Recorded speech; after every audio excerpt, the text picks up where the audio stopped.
Yo, Cancer.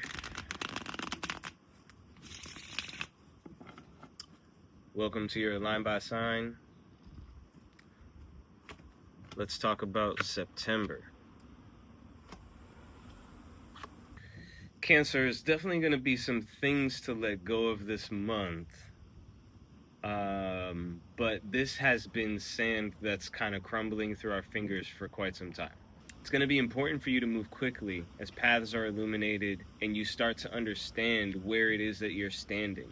A reversed hermit crossed by the Eight of Wands can show that we've been spending too much time in other people's company and taking the lead from others, and as a result it's slowing us down.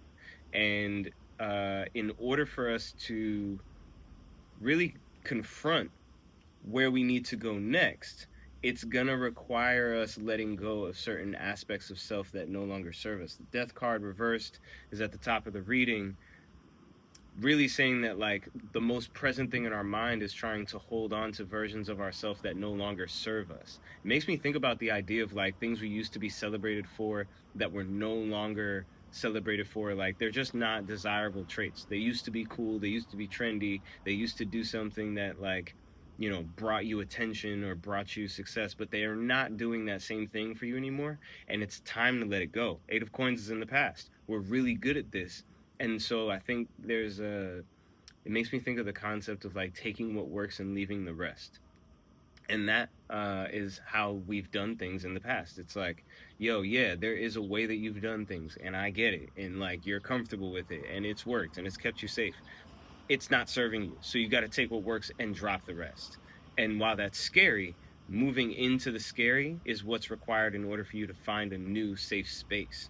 The Tower means that I think about like, okay, Cancer, it's like if you were a hermit crab and you chose to stay in a shell that you knew was falling apart because of like, well, I can still hold it together, I can still hold it up, I can still do this, it's not as bad as this other one I'm looking at. And it's like, bro, not only are there plenty of shells out here, you know that shit is fucked up, you know that shit has you looking crazy, get on it, do something about it.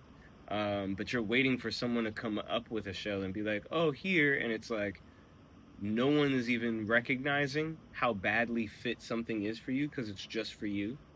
It's like an internal feeling, and so they're not gonna come and suggest something new until you take it off and go, oh, this doesn't work for me.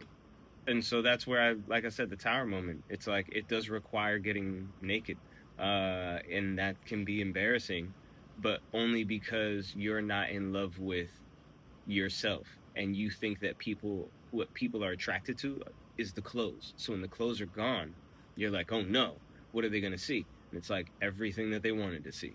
That's exactly how nudity works. You know the deal. And so the outside influence being like belief systems, I think is like, it makes me think about being too much of a prude. I'm not like telling you to do anything sexually. I'm just saying like the idea of saying like, no, no, no, no, no, I'm not into that, that's too crazy. It's like, you've not even tried it yet, and I'm just trying to make you feel good. I'm not trying to make you look away or come off as too freaky or crazy or all that other extra shit. It's like, that's a you problem. I'm just trying to introduce you to pleasure. I'm trying to introduce you to something nice, and you're being a weirdo.